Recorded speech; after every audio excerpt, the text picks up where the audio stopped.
Hello, everyone, and welcome to yet another installment of The Report. I'm Art Fennell. I'm going to start off with a trivia question for you. Do you know who was the first African-American gold medalist in the Olympic Games? I'll give you a moment. I know, most of you are probably thinking Jesse Owens, right? Now, that's a good guess, but you would be wrong. Now, granted, Owens was the first American to win 4 gold medals at the Olympic Games. That was 1936, Berlin, Germany. But he wasn't the first African American to win gold. That achievement belongs to this man, John Baxter Taylor. He was born in Washington, D.C., but moved with his family to Philadelphia when he was just a boy. It's here where he delivered and developed his love for track and field, and it's here where he became a champion. John Baxter Taylor's life, his dreams, his challenges, his accomplishments, they're all chronicled in this book. It is titled The Olympian, The American Triumph, An American Triumph. Craig T. Williams is the author of the book, and he joins me now to talk about this amazing story and this amazing man. Craig, welcome to The Report. First of all, I'm just going to start with this. You know, I read the book, and it's a fascinating read. But John Baxter Taylor wasn't on my radar screen. Sure. And I don't think he was on a lot of other people's radar screen. How did he get on your radar screen?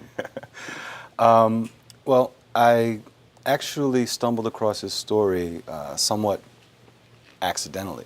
I was reintroduced to Jack Johnson as a subject. And after really re-examining Jack Johnson's story, I became very fascinated with that period of history, and I was interested in other pioneers, particularly African-American pioneers, and I stumbled across John Taylor's story. And certainly, for the sake of history, both men, Jack Johnson and John Baxter Taylor, were both, ruling their sports, you might say, in the early part of the 1900s. And I suppose at the time, as we know, there wasn't a lot of African Americans doing things on that level. And so I could see how that became a coexistence for you. And so you decided that you just wanted to write about it, particularly with the Philadelphia connection here. Sure, yeah. When I became familiar with John's story, I to be honest with you, was frustrated that I had never heard of him before, because he's such a dynamic personality, and beyond his Olympic achievements, he accomplished so many other things in life. And so it was just compelling to me to tell his story, because I realized in that moment that we have to tell our own stories. You know, the reality of him being unknown is because, you know, his story just has to be told. And let's just set the stage a little bit for the sake of our viewers out there who are still wondering or running to Wikipedia right now or to Google and trying up John Baxter Taylor, who was this guy? And just give us a little bit of the background. And certainly the University of Pennsylvania was a big part of that, but even his high school upstart. Sure. He graduated from Central High, and that's really where he emerged as a standout track and field guy. He attended Brown Prep, which is a now defunct preparatory school in the Philadelphia area, for 1 year. And he anchored their relay team to an undefeated season, and really gained national notoriety. He's a 400-meter man. Yes, quarter miler. And then from there, he was accepted into the Wharton School and ran track for UPenn, and that's when he really took off. Now just think about that, accepted into the Wharton School, and again, this is probably, what, 1903, 04, 05? 1903, he attended UPenn. Yeah, when he was attending UPenn. It wasn't easy days for him back then, because again, you got to consider the times that John Baxter Taylor was living through. I want to read an excerpt from that in just a moment here, but in this book, which again, I was just struck by how you were able to take me back in time. So obviously you weren't around in 1908, but I felt like you were reading these words. This is an historical fiction. Is that tricky because it's based on history, but you've got to take liberties with the story and then keep it, you know, on the track that it should be on? Sure, it is challenging. One of my big objectives was to be plausible. There's information available about where he was at certain times, competitions that he participated in, but then there are a lot of gaps in between, and connecting those dots is the challenge, and you have to be creative, but Sure. you know. No one was writing about John Baxter Taylor's life back then. He was just a young man trying to find his way. Sure. A big part of that was when he attended the University of Pennsylvania. I'm going to read an excerpt from your book. This is from chapter 4, Nobody's Hero, which talks about what he must have been feeling when he first set foot upon the UPenn campus. And just follow along with me here, because I hope I can do your words justice. It says, the campus could swallow a man whole if he wasn't careful. Situated right in the middle of the city, the buildings on the campus were larger than life, certainly larger than me. Hundreds of faces passed me, and I them, and we all made eye contact, but none of us saw ourselves in each other. They saw me, and I saw them, as true strangers. At UPenn, I was nobody's hero. There was a part of me, a big part of me, that wanted to run back home and safely lie at my mother's feet like a child and say, Mama, they're just too big and me too small. But who was I to stand atop Mama's and Daddy's dreams and crush them just because I was afraid? I still had lofty ideas and grand visions for myself, but as I walked upon this chilly ground, littered with dead leaves, I was hard-pressed to find one good reason to carry me to my first class. Yet, I was here, and that should be reason enough.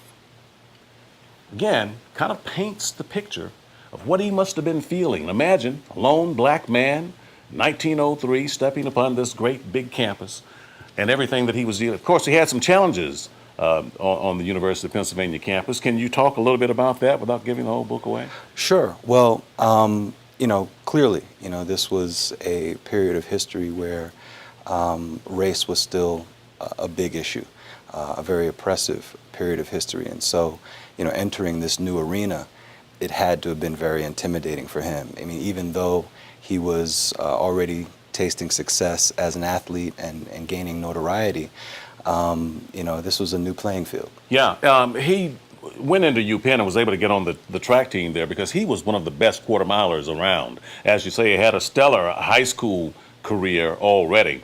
But as I'm talking here, I want my producers and the directors to pull up the photograph of the team photo where all of the track stars are sitting there together, and John Baxter Taylor, here it is the lone one. What struck me in this image, and it's very subtle but it's there, is that the gentleman sitting right next to him is deliberately leaning away from him. You see the gap in space there. It's a very subtle thing, but certainly he was making it clear that I prefer not to rub elbows and to touch shoulders with John Baxter Taylor, who they placed on the end in this photo. Sure.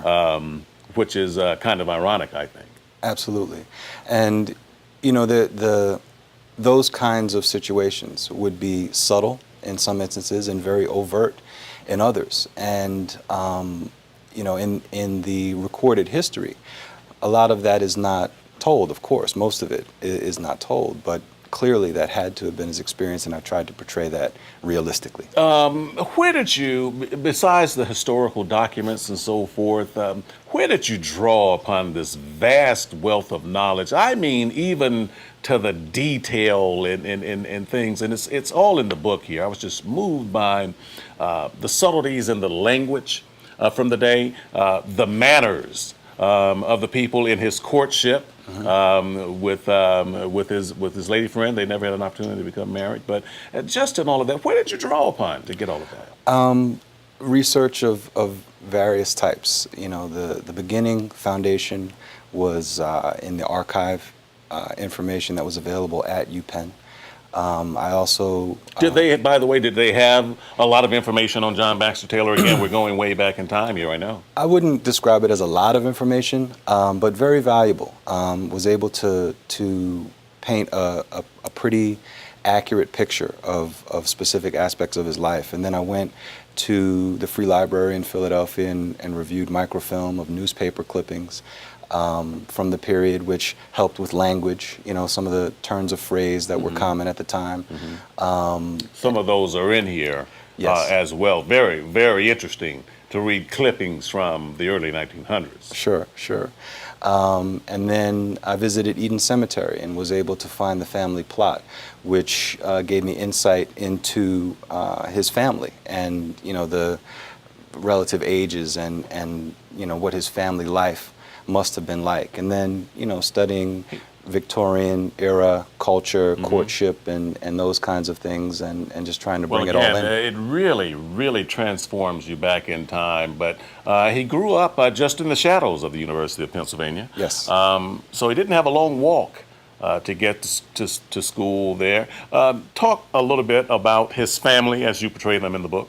Sure. Well, his father was identified as an entrepreneur, and so the catering business was an area where African Americans excelled, particularly in the Philadelphia area. So I portrayed him as a caterer and his mother as a seamstress, and he had very worthy positions at that time, which put them in a place of solid middle class for African Americans. Exactly, rare even, because just across the river was the renowned 7th Ward, where many African Americans found themselves somewhat corralled, and they did not live under those circumstances. They were a more affluent, upwardly mobile kind of family. You have an excerpt from the book where John Baxter Taylor, at a point in his life where he's trying to find his way, journeyed into the renowned 7th Ward, as you said,